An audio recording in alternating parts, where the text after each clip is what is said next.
ये रेडियो का सफ़र आपका नहीं होता तो आप क्या होते? मैं कवि भी हो सकता था और थोड़ा बहुत सीखकर सिंगर गायक भी बन सकता था, और क्योंकि मेरी आत्मकथा आवाज़ की दुनिया के दोस्तों में आप सब लोगों ने पढ़ा होगा, तो उसमें है एक दृश्य मैंने देखा। उस दृश्य को मैंने पारला से चर्च गेट तक जाते जाते सिगरेट की डिब्बियों पर वहाँ पर जो ट्रेन में पड़ी हुई थी उन पर लिख लिख करके कुछ लाइन कंपोज की थी। दो चार लाइनें बताता हूँ। भोर सुहानी है प्राची, उषा की अरुणाई, शीतल मंद सुगंध समीर संदेशा लाई, पक्षी जीव जंतु करलव करते हैं सब हर्षाए, कोमल घास लता पल्लव पर किसने कमल बिछाए। कमल से मतलब ओस की बूंदें। तो इस तरह से वो 18 लाइनें हुई थी, फिर गेट आ गया, फिर विचारों का तांता टूट गया। वो 18 लाइनें बस उतनी ही हैं, मेरी आत्मकथा में पढ़ने को मिल सकती हैं। लेकिन बाद में कोई और पोएट्री या कविता? जैसे जैसे मैं करता रहता था, जैसे खिड़की से झांक रहा चंदा, किरणों का डाल रहा फंदा, या लहर ने पूछा लहर से, जा रही किस ओर तुम, मुस्कुराई और बोली, तुम जिधर उस ओर हम। या जैसे दिवाली आई प्राण प्रिय, कुछ गीत मनोहर गाओ तुम, जो दीप जले हैं घर घर में, उन पर जलते हैं परवाने, उन पर ना जले कोई परवाना, एक ऐसा दीप जलाओ तुम। तो मैं ऐसे लिखता था। जब सिलोन गया तो योगेश गीतकार को, जो मेरा दोस्त था, उसको मैंने अपनी कॉपी दे गया था। उसने उसमें से क्या क्या इस्तेमाल किया मुझे पता नहीं। गायक हो सकता था, क्योंकि जय किशन जी ने एक बार मेरी आवाज़ में कुछ रिकॉर्डिंग सुनी। उन्होंने कहा कि बस आवाज़ में तुम्हारी जादू, अपना म्यूज़िक है, लेकिन तुम्हें सिखाया नहीं गया। तुम रेडियो सिलोन छोड़ दो, 1 साल में अपने साथ रखूँगा और तुमको प्लेबैक सिंगर बना सकता हूँ। लेकिन हाथ कर आज्ञा मांगी कि आपका धन्यवाद, आपने मेरी हिम्मत बढ़ाई, लेकिन अब मैं प्लेटफॉर्म पीछे रह गया, मैं आगे बढ़ गया हूँ, क्योंकि अब मैं रिस्क नहीं ले सकता। मुझे जिस चीज़ की प्यास थी बहुत ज़्यादा नाम कमाने की, वो मुझे पूर्ण मिल रहा है। फिल्म लाइन अनिश्चितता की लाइन है, अनसर्ट, पता नहीं कब क्या हो जाए। आपने मेहनत करके मुझे प्लेबैक सिंगर बना दिया, लेकिन दूसरे संगीतकारों ने मुझे चांस ही नहीं दिया।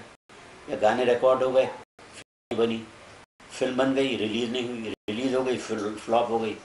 मेरा तो निश्चितता में घुस जाऊँगा। अभी तो मुझे वहीं रहने दीजिए और आपके बढ़िया संगीत को बजा बजा मज़ा लेने दीजिए और श्रोताओं को उस संगीत से परिचित कराने दीजिए। तो इस तरह से मैंने वो ठुकरा दिया था। BBC लंदन के 2 बार ऑफ़र आए कि आपके इतने बढ़िया प्रोग्राम, इंटरेस्टिंग प्रोग्राम है, इतनी अच्छी आवाज़ है, आपका स्तर बहुत अच्छा है। मैंने कहा नहीं, मुझे रेडियो सिलोन के मुकाबले BBC पर जाना पसंद नहीं, क्योंकि रेडियो सिलोन करोड़ों सुनने वाले हैं और BBC लंदन लाख ही आदमी सुनते होंगे। ऐसा तो बहुत ज़्यादा मिलेगा, मगर पैसे की चिंता नहीं है। मुझे बस ये चिंता है कि श्रोता मेरे ज़रिए ज़्यादा से ज़्यादा मनोरंजन प्राप्त कर पाए। और वहाँ तो फिल्म संगीत के नाम पर हाँ। 1-2 महीने में एक आध प्रोग्राम मांड 10 मिनट का आता था। और रेडियो सिलोन संगीत का महासागर, और फिर काम करने की आज़ादी बहुत थी। कुछ भी करो, कोई परमिशन लेने की ज़रूरत नहीं है। उसका परिणाम, उसका रिजल्ट रेडियो सिलोन के नाम बढ़ाने में होना चाहिए, रेडियो सिलोन की लोकप्रियता बढ़नी चाहिए। उस हिसाब से हमने जो भी किया बस अच्छा ही हो गया। और एक किस्सा और बताइए अधिकार फिल्म का। कौन सा? अधिकार। अच्छा, कार। हाँ, हम रिहर्सल कर रहे थे बलराज साहनी जी के साथ, तो मोहन सहगल, जिन्होंने बड़ी अच्छी अच्छी फिल्में बनाई, वो आए और बलराज जी से कहने लगे कि पापा जी, आपके थिएटर 3 कलाकार चाहिए, एक गाने की पिक्चराइजेशन करनी है। तो सबसे पहले मेरी तरफ इशारा लगा कि ये जो है गोपाल, ये हमेशा गुनगुनाता रहता है, इसको तो सबसे पहले ले। और 3-4 और लोगों को लिया। कार की शूटिंग के लिए हमको ले जाया गया।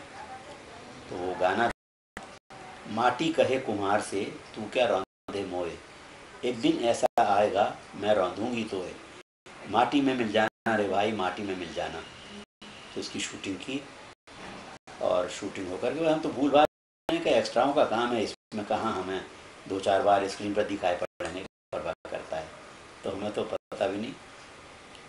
जब हम चांदपुर गए रेडियो सिलोन जाने से पहले, तो वहाँ के एक करोड़पति हैं कैलाश मित्तल, जिनका अपना एक थिएटर था। तो वो आए मिलने के लिए कि शर्मा जी, आपके अधिकार की वजह से मेरा एक एक्स्ट्रा सिनेमा बन गया। क्या कि आपकी फिल्म अधिकार जब मैंने देखी तो मैंने कहा गुरु जी का लड़का है तो राम गोपाल, और मैंने तुरंत फिल्म खरीद ली और वो रिकॉर्ड भी खरीदा, और रिकॉर्ड ग्रामोफोन मशीन पर बजा बजा कर प्रचार किया कि हमारे चांदपुर का तरुण कलाकार इस गाने पर एक्टिंग करते हुए देखिए। और वो फिल्म वहाँ 5 साल तक चलती रही। उसकी कमाई से उनका एक और सिनेमा बन गया।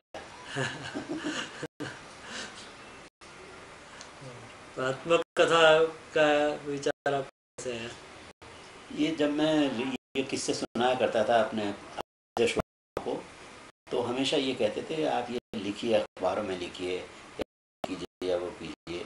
फिर हमारे बड़े भाई साहब के साले हैं, उन्होंने कहने लगे कि भाई जीजा जी आप ये आत्मकथा लिखिए। तो फिर हमें कथा लिखने का शौक आ गया। उसमें 25-30 साल लगे, बीच में लिख लेता था, फिर भूल जाता था, फिर लिख देता, फिर बंद कर देता था।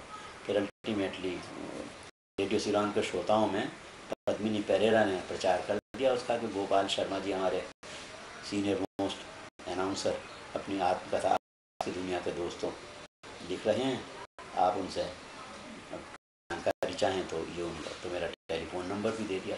तो श्रोता जगत में ये बात पूरी तरह से प्रचारित हो गई। तो हमने कहा अब तो करना ही पड़ेगा। फिर तो हमने वो काम करके पूरा कर ही दिया और आ गए आत्मकथा। और आज जो प्राइवेट रेडियो चैनल जो चल रहे हैं उनकी भाषा के बारे में आप कुछ कहिए।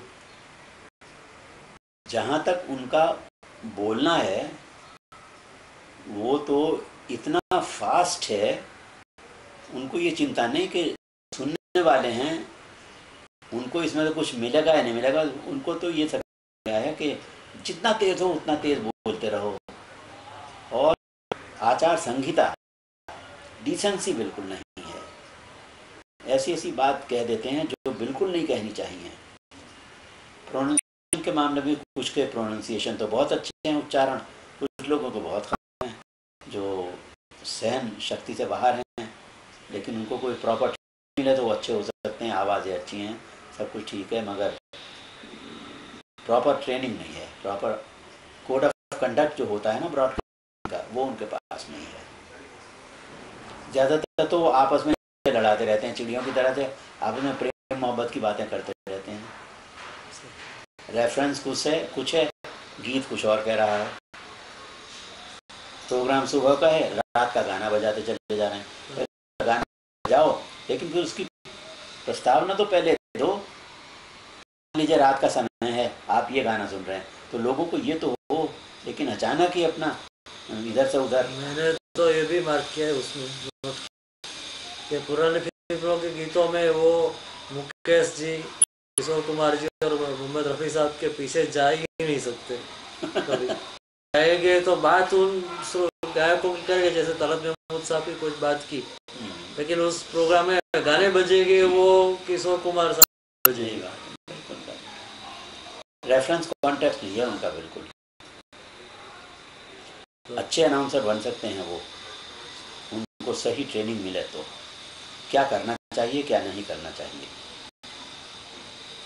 ये सब जो मार्केट बेस गया है और टीनेज के श्रोताओं को ध्यान में रखकर ये सब किया जाता है, तो उनको इतनी आशा हम कहाँ से रखेंगे, वो भी सवाल हो जाता है। यही बात बिल्कुल, क्योंकि आकाशवाणी का तो बहुजन हिताय सुखाय कुछ हद तक भी चलता है, उन लोगों का तो ये प्रिंसिपल है ही नहीं।